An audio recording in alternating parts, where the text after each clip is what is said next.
Hello, and welcome to Technically Speaking, where scientists and engineers come together to chat about a common interest, share knowledge, and satisfy some curiosity. I'm Laura, and I'm joined by Emma, Antonia, and Rwayda to talk about the crossover between physics and engineering. So, Emma, you're a physicist, so what drew you to that subject? So I actually always really enjoyed physics at school, but what I actually enjoyed was the classes. I didn't actually associate that with me enjoying the subject. So when I carried on through my A-levels, I essentially just picked the topics that I really enjoyed the classes for.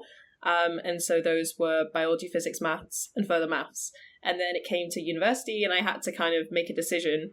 I really liked biology, but I knew that I wanted to carry on with maths and I really liked physics as well. So then I just thought, if I do a physics degree, I'll have the option to do some biophysics there at some point, and I can still further my maths knowledge. So I just decided to do physics. No kind of rhyme or reason other than the fact that I just really enjoyed it and I thought that it was challenging and that it doesn't close me off. I can still do stuff afterwards. So yeah, I'm very happy that I did that. It led me to do my PhD now, which has kind of gone away from physics a little bit, and it's a bit more in the biophysics, and I'm working on trying to find new anti-cancer drugs, and so I work a lot with DNA in the lab and also doing simulations as well. You know, if someone had told me when I was deciding what to do at university that doing a physics degree could lead to me doing research that was looking at DNA and cancer treatments, I don't think I'd have quite believed. You'd have to explain what that is. I think we should do a follow-up episode on this, Emma. Yeah, and how I got from A to B.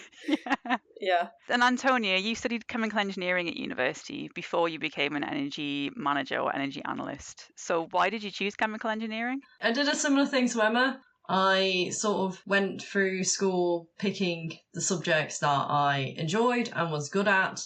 When I came to choosing a degree, I actually didn't want to do physics on its own or maths on its own or chemistry on its own. I thought, what would combine them all and what would be interesting for me to learn, because sometimes I'd struggle with studying. I think I was choosing between nanotechnology and nanoparticles, which I thought might be too specific. And then I came across chemical engineering when I heard that chemical engineers make things more efficient. I thought, okay. I think I started learning about climate change, and when we were in school, the amount of renewable energy there was in the UK was very, very, very little. So I thought if we could reduce the amount of resources we use, we could hopefully avoid climate change. And I'm still fighting that battle today. I think what interests me there is you chose a degree that was very practical with an aim in mind to help society, which isn't something I considered when I was, again, choosing I basically sat there going, I'm quite good at textbook stuff. I have no clue what I'd want to do at university and just pick some random subjects. And you guys both sounded like you were more strategic. Although Antonia thinks maybe not. Well, there was another aspect which I didn't mention because it all sounds rather altruistic, was they also said if you graduate with a chemical engineering degree, the average salary is one of the highest you get as a graduate. And I didn't want to do finance. Fair point. So, was it all about climate change? Fair enough. But I guess we might get into that a little bit more because I also have thoughts on salary points for different degree types, and I don't think it is quite as clear-cut as people say. Yeah. But Rwayda, you're a lecturate in civil engineering, so do you want to tell us a little bit about that? Yeah, so growing up, I really wanted to do buildings, and for a very long time, I thought architect do the design.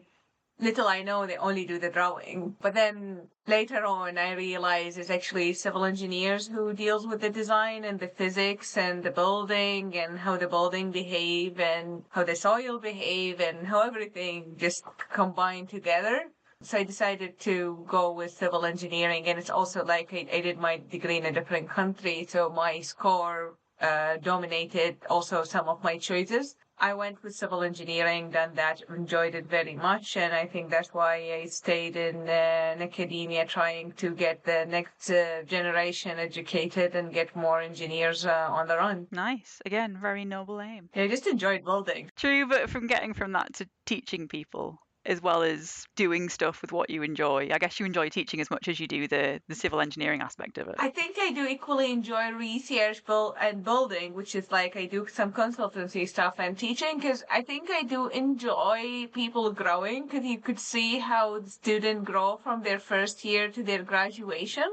And I think this is just a pleasure to see usually. Nice. I like the diversity that academia offers as well. When Antonia was saying engineers earn more, I think the route you're describing that you're currently on, Rwayda, is what scientists do in academia as well. You can consult, you can travel doing lots of research with different people, you can meet a lot of people, and you get that enjoyment of helping others develop as well. Yes, the satisfaction of that actually. I don't know, it's a big part of why I stay in academia, because I kind of thought about transitioning to industry a few times now because everything comes with challenges.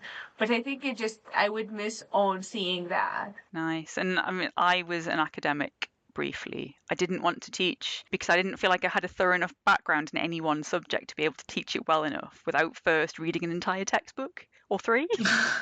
So I very much stuck to the research. But again, if you'd have told me when I was choosing my A-levels that I'd end up with the career path that I did, I also don't think I'd have believed that it would be this varied and this interesting. But what's interesting there was just learning loads of different things is also a skill that I wish lecturers could also explain, because sometimes they understand a subject so well and trying to pick that up as a student is sometimes a challenge. I mean, we're sort of talking about the crossover between physics and engineering, and we both picked very different career paths. And I suppose I probably cross over the most because I'm a scientist that works with engineers. And I couldn't really explain how I got into this. I just kind of ended up here. I think being in the nuclear industry really helped because I was a scientist working on this big chemical processing rig with lots of engineers and other people with different backgrounds. But I was very much into the hardcore science at school. I was like, physics is the hardest thing you can do, so I'll concentrate on that. I think that was quite a naive thought in hindsight.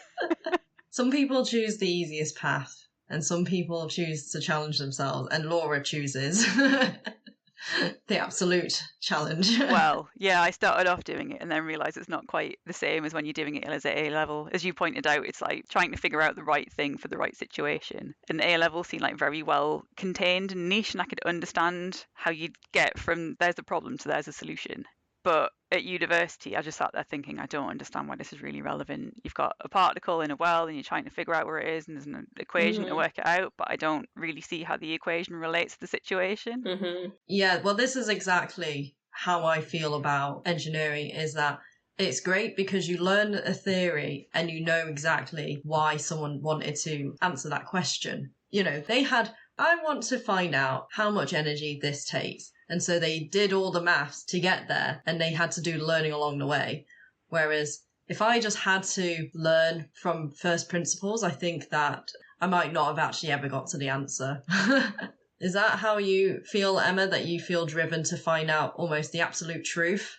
I think there was definitely a time in my life where I did think that when I started my degree. So a lot of it was very theoretical and learning, like you said, the concepts from first principles. But I think I really enjoyed that process because it really helped me to understand further down the line. Now I can move on to different things knowing I have this really nice background. And so I really liked the theoretical aspect of it. But then when I started to get to the end of my degree was when I was like looking more application and focusing a bit less on very like intense theory, because my route is very like applicable and practical. It's experiments and then real systems that you can see and have answers to, rather than very abstract particles or space that you don't really know what's happening. So I liked the initial theory aspects, but then now I'm like glad I'm rooted in some kind of quote unquote real things. Generally, what I noticed from the student, they always don't see why we teach a certain thing.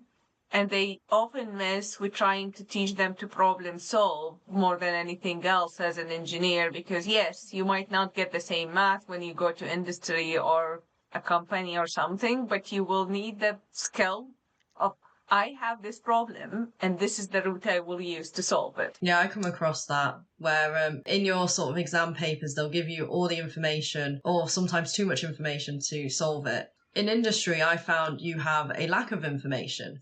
So you have to pick and choose what information will be easy to gather to roughly guess what you wanted the answer to. what you roughly wanted to answer in your question, because you don't get the perfect set of data, or it takes too long to get the data that you wanted.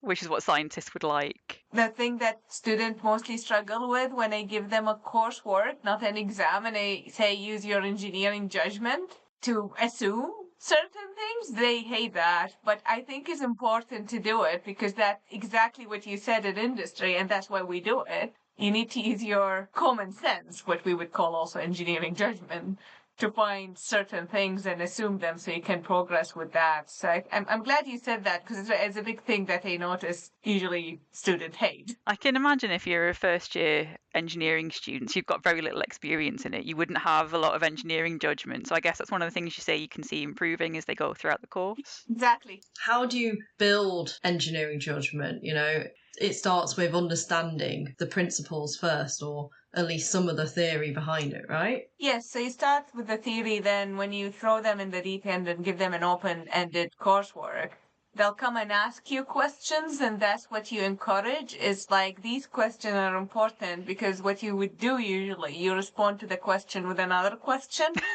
That other question is basically a hint to put them on the right way to think. Because you know the answer, you just don't want to feed them the answer. Because you're not going to just get given the answer. You kind of have to figure that out, right?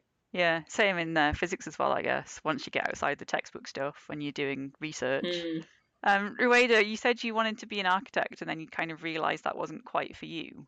So did you imagine that all this kind of using engineering judgment and having confidence in what you're saying would be part of being an engineer? Yeah, because what I realized, like, architects are more on the art side and drawing and innovation in that way. And that's what not actually I enjoy. I do enjoy physics, and I enjoy using physics to solve things.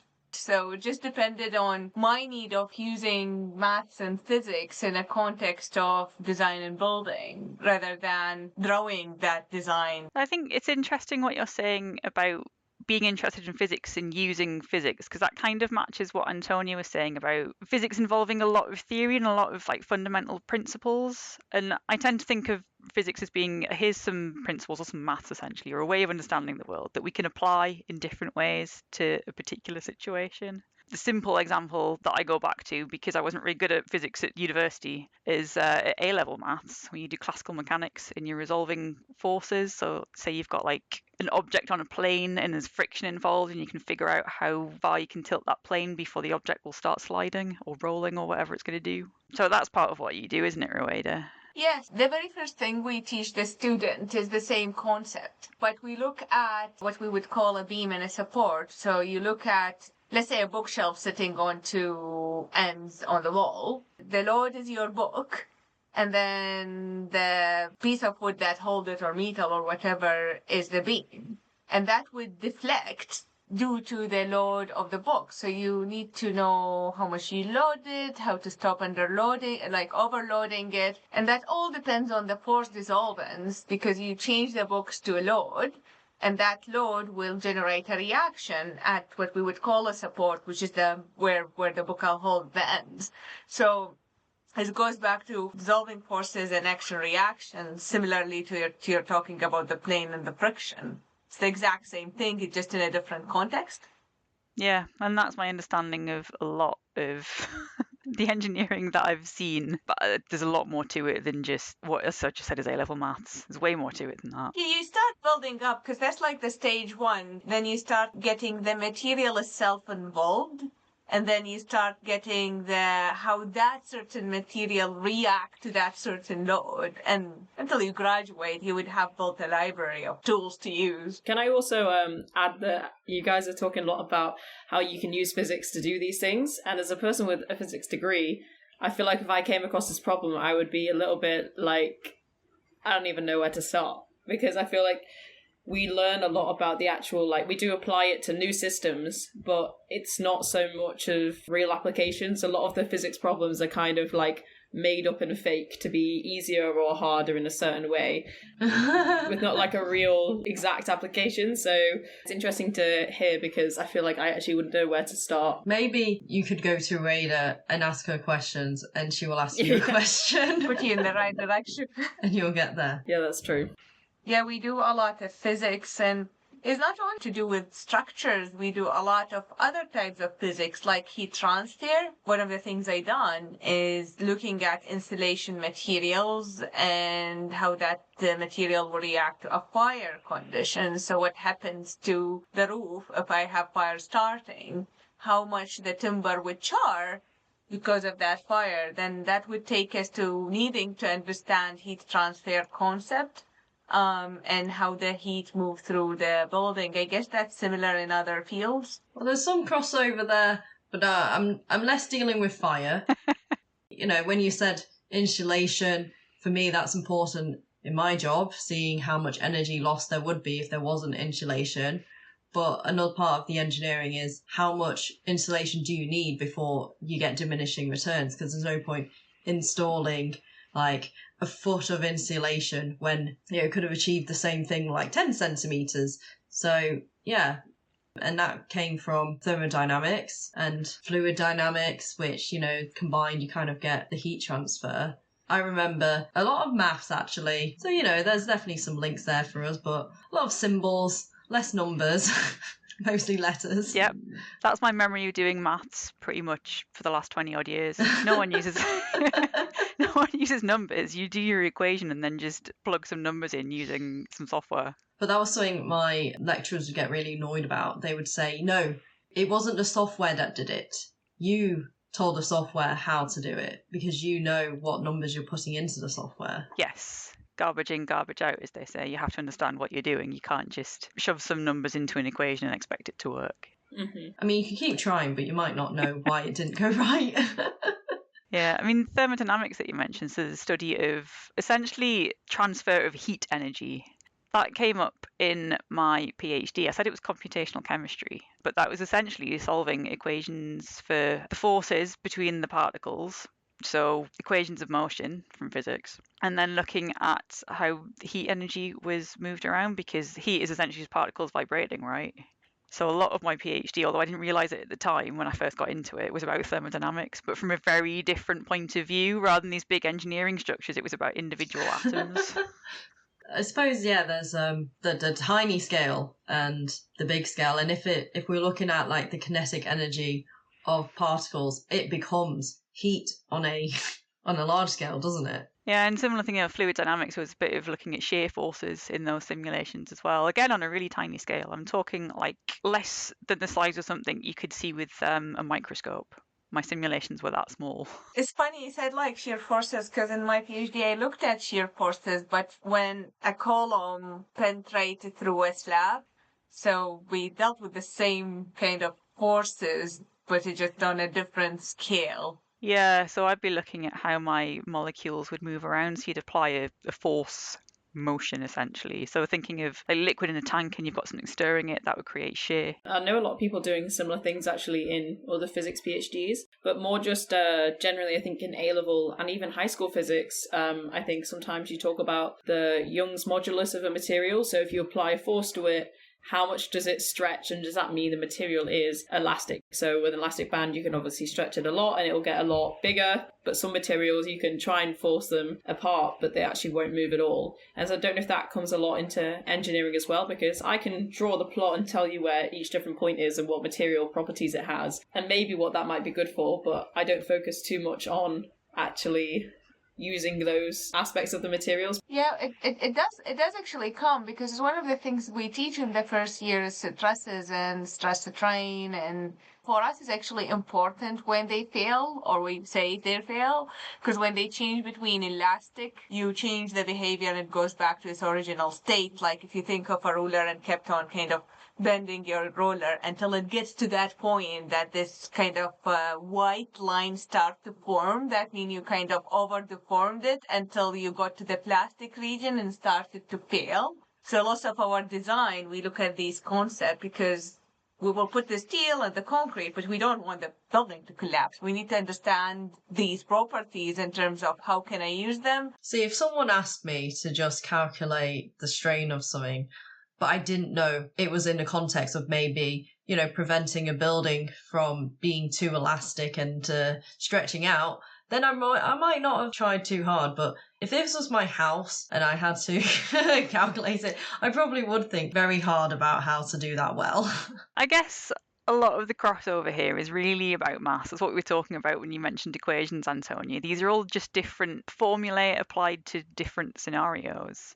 In my undergrad, I said I was doing physics as part of it anyway. You had to do some maths alongside that in your first year, and you could either do the two pure maths components, two different modules, or you could just do a single module of maths for engineers, which is the minimum requirement for studying physics. So I chose to do that instead of the hardcore maths. I actually really enjoyed it. Was it because it was more simple? I honestly can't remember. It was that long ago. I remember I was really good at it. I think it might have been something about the way that it was taught that just made it really easy to apply it and easy to understand why the equation was the way it was. I genuinely wish I could remember more about it. It was Engineering Mathematics, I think, by Stroud was the textbook. Stuck in my head. It was that good. Yeah. Oh, K.A. Stroud. Oh, he's like the engineering mathematics textbook that doesn't matter which discipline of engineering you did, you'd probably come across that textbook. It sounds like a bit of a weird crossover for a physicist. There you go.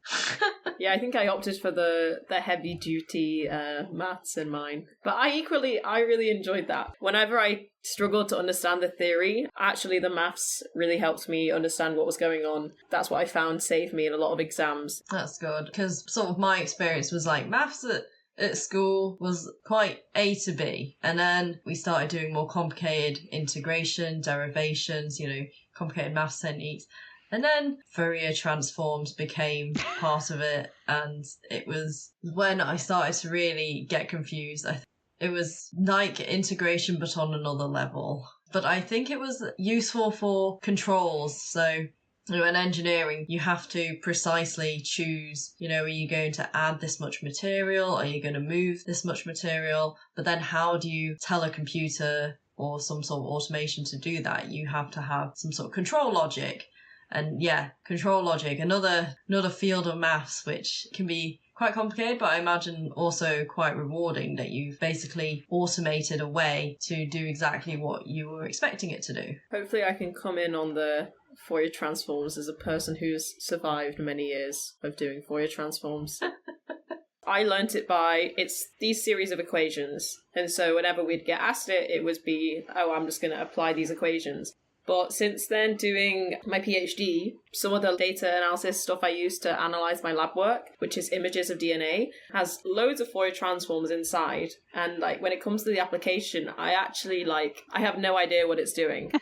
It's a very complicated maths thing that I know exactly what it does, but learning the applications is almost like a whole other field of science to me, and something I really need to sit down and actually understand. I know it's used a lot in astro, because essentially what a Fourier transform does is it could take a signal which is very high frequency and convert it into a more readable signal. So if you have loads of background noise, it can separate out your true signal from the background noise really well, which is really great for communication and different aspects. So I see that application, but in terms of images to DNA, I'm I don't know what's happening there, but something is fixing my data and making it really nice. So I need to look into that though. I think so. If you want to talk about it in your thesis, to say you applied it in this way, just if your examiner asks, did you really understand how you were doing this? I know, and I think there's I think it's we're trying to get some work to go for a paper, and the theory section's going to be a struggle one to write, so I need to commit some time to learning it. But I know the basics. It's just the application I need to learn. Fair enough. I mean, using it to look at DNA sounds kind of odd to me, so I've used it to characterize materials. It's using spectroscopy. So basically, you shine a laser at your sample. You get a spectrum of light, so slightly different wavelengths from this one wavelength laser are reflected back to you. And the computer reads the signal, converts it into a useful graph using Fourier transform. So instead of all the noisy stuff that Emma mentioned, you end up with some, hopefully, really clear spikes on your graph. I honestly haven't had to look into how it does that in too much detail, because it's a standard set of algorithms, and I was using more the outcome of that rather than needing to understand in detail how it worked. Like, I know Fourier transforms are in a lot of things, but because you've learned about them as well, it just made me think that there's a lot of maths that is coming up in different aspects of engineering. And that does make me want to ask a question that I really do not know the answer to. And that is, what is an engineer? I know it's a very broad question, but I feel like I don't really know what happens and what goes on. I guess, given my weird career path that kind of spans engineering whilst being a scientist, I would say they do many, many different things.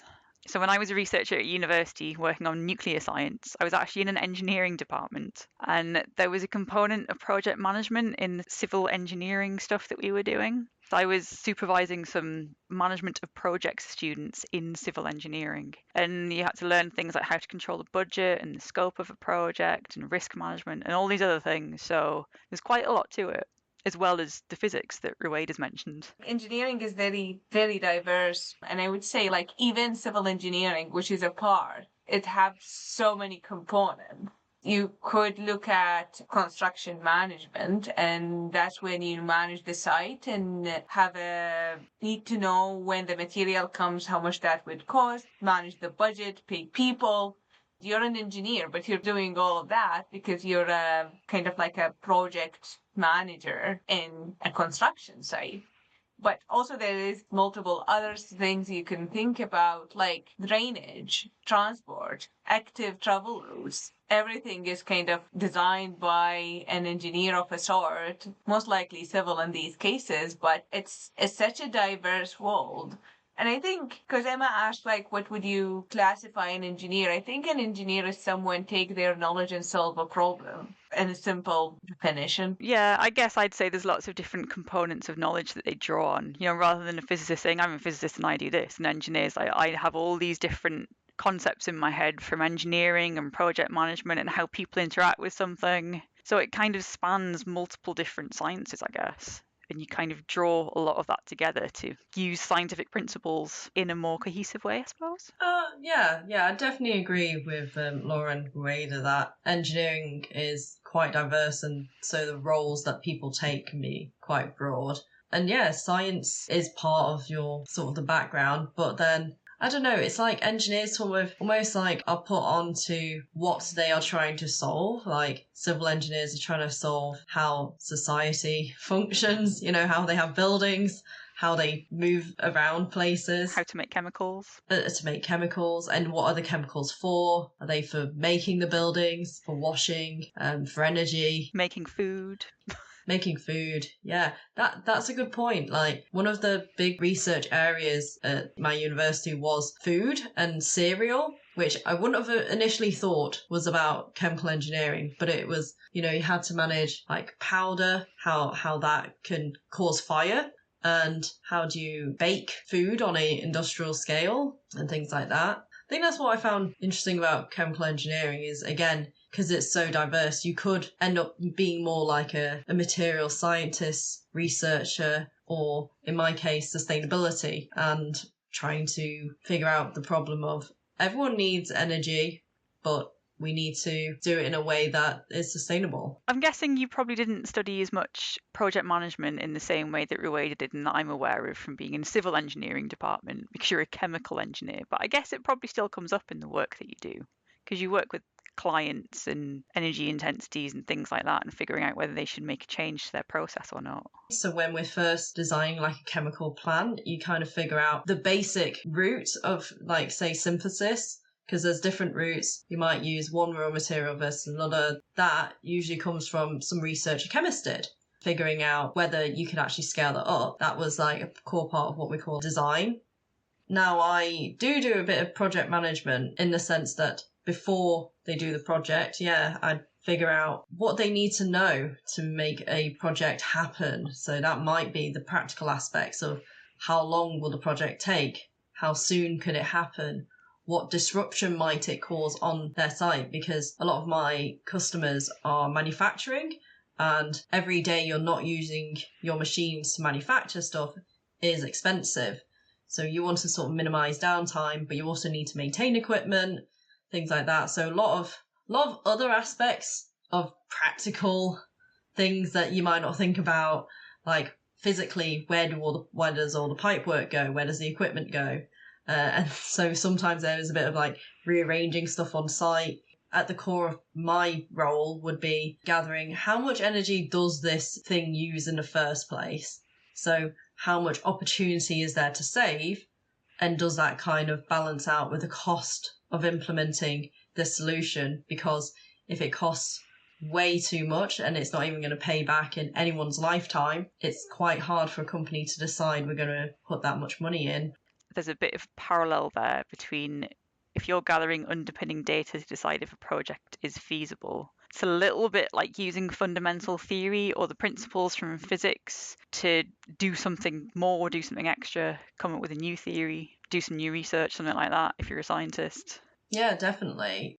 A lot of the stuff I did at uni was quite theory based, and you'd get a lot of like equations to understand it. But then I go onto site and engineers are much more practical. They have trousers with lots of pockets to hold lots of different tools, and they do maintenance, the welding, wiring, plumbing, basically the skilled tradespeople. I mean, I like doing DIY stuff at home. I'm definitely a big fan of maintaining my own road bike. So in that respect, I'm kind of like you're the typical tradesperson you just described. But I still say the theory is pretty useful. Putting my scientist hat back on. So a lot of civil engineers that I worked with in the nuclear industry had desk jobs doing things like designing parts of nuclear reactors. And you get physicists in the nuclear industry too, doing things like working out geometries of reactor cores. So the theory is actually really, really useful. Exactly. I was just going to add when you mentioned that you're fixing everything up. I feel like, Laura, I'm just never surprised by the new things that you do. You just seem to cover absolutely everything. It's crazily impressive. But I was wondering if you guys had anything to contribute to the debate of physicists versus engineers, because I feel like I grew up watching a little bit of The Big Bang Theory, which is kind of a miracle. I ended up doing physics after watching that. But that was like a huge debate in the show, and I don't know if I carried that forward a little bit throughout my degree, and I heard a few like comments where people be like, oh, engineers like to say that pi is 3 and g is 10, and very like rounding and non-specific, whereas we're like, it's 9.81 something something.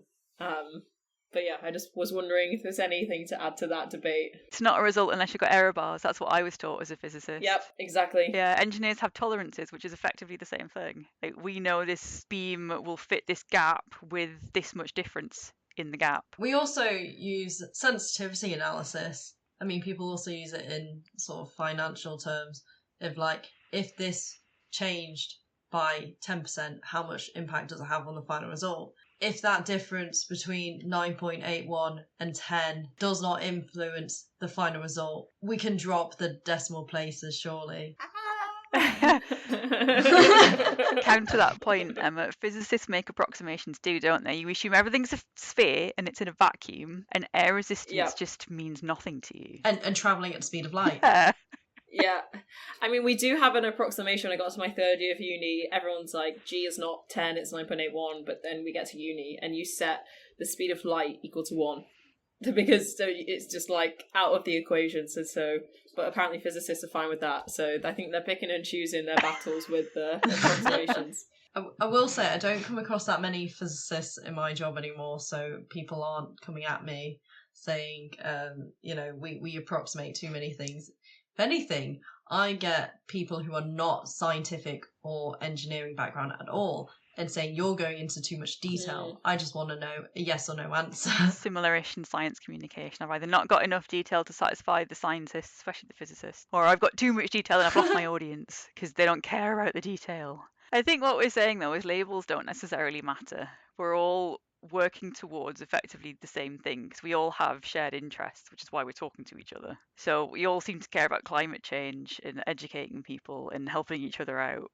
So we're all effectively doing the same thing, just with a different approach. Yeah, and the diversity of our backgrounds and expertise all helps. Exactly, yeah. Seeing a different problem from different angles helps lead to better solutions. I think I've just found an excellent line to end the podcast episode on. So as you say, we've all got different career paths, different reasons for choosing them, and there might be some rivalry, but ultimately we're all doing the best we can to contribute to the world. Thank you all for listening, and we will see you next time.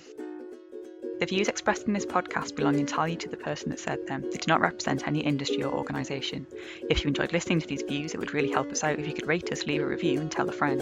This podcast was sponsored by no one, but if you're interested in funding us to continue to have frank discussions about science and engineering, please get in touch.